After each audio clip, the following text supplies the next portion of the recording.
Right, so behind me we've got what is called the Boothferry swing bridge.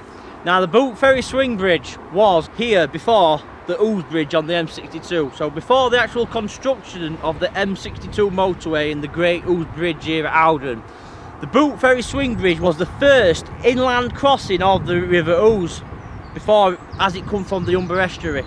So this was the first actual road crossing, the only way you could get across the River Ouse from the Humber estuary. So this swing bridge behind me was a vital crossing, and it was very heavily used before the construction of the M62. Basically it's constructed of iron, and it's built in sections. As you can see, it's a girder bridge. That's exactly what it is. It's a girder bridge. It's a girder bridge, and it's built in 3 separate sections.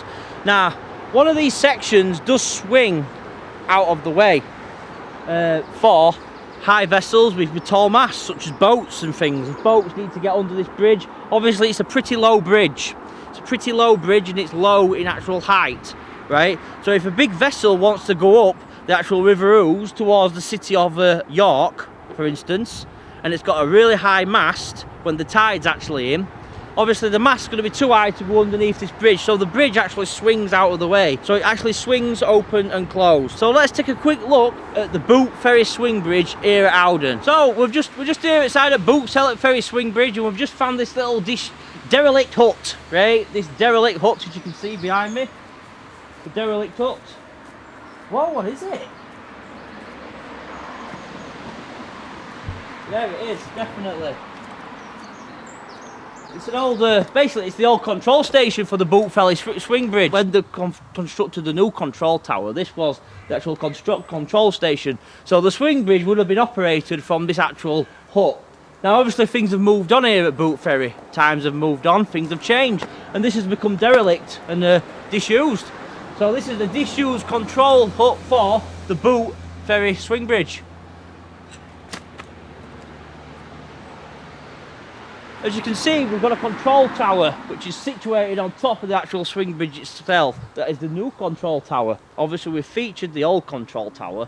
Now we've got the new control tower on top of the actual swing bridge itself. Now in that control tower there'll obviously be in control of all the traffic that's going up and down the Ouse estuary, all the different craft and vessels which use the actual Ouse estuary every day. Obviously it'll be incorporated with all the traffic information, tuned into all the marine activity that's going off in the actual area, and obviously we'll be monitoring tide levels, high tide, and obviously, you know, the general condition and the actual activity which is actually going off in the Ouse estuary from day to day. So really that control tower is doing a very important job. It's like an iron sky really on the top of Boothferry. All the customers that use the Boothferry bridge from day to day rely on that control tower to get them across the Ouse safely and in one piece. The old one behind me, this is the old control station. So you can see how things have come on. It's come from a little signal box affair, because that's how I'm going to explain it as. A signal box affair hut to an ultra modern day facility situated on top of a girder bridge here at Boothferry. As you can see, they've got technical control measures situated at the front of the bridge, so when they come to actually open the bridge, obviously the barriers will go down, the klaxons will start sounding, and the traffic will come to a halt. So we're at the barriers at the moment. We're actually at the barriers of the swing bridge where the barriers are actually closed. So this is the beginning. This is the beginning of the actual bridge itself. This is the first section behind me, as you can see. This bridge. This is the first section. So this is where the bridge actually physically starts. So obviously the run up to the bridge, what we've already walked on, we're not actually physically on the bridge until you actually get on the bridge. So what we're going to do now, we're going to get on the bridge. Okay, so if you wanted to go for a long way and get off at River Ouse here at Howden, you'd use M62 at Great Ouse Bridge, wouldn't you? But you know, if you just like nip into Rawcliffe from Howden, you would use the Boothferry Bridge. And most of these people that are using this bridge right now are all local people. They're all local people going about their local lives, doing normal local things.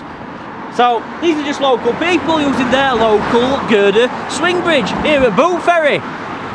So the actual bridge itself is painted blue, right, as you already noticed. It's painted blue, and it's at a girder sections. All these sections are double riveted. Obviously they're plated again. We noticed again we've got plates on the top of girders which make the girders a lot stronger and support more weight. That's what it's all about. It's got to be able to support itself. The bridge has to be able to support itself under its own weight and under laden weight.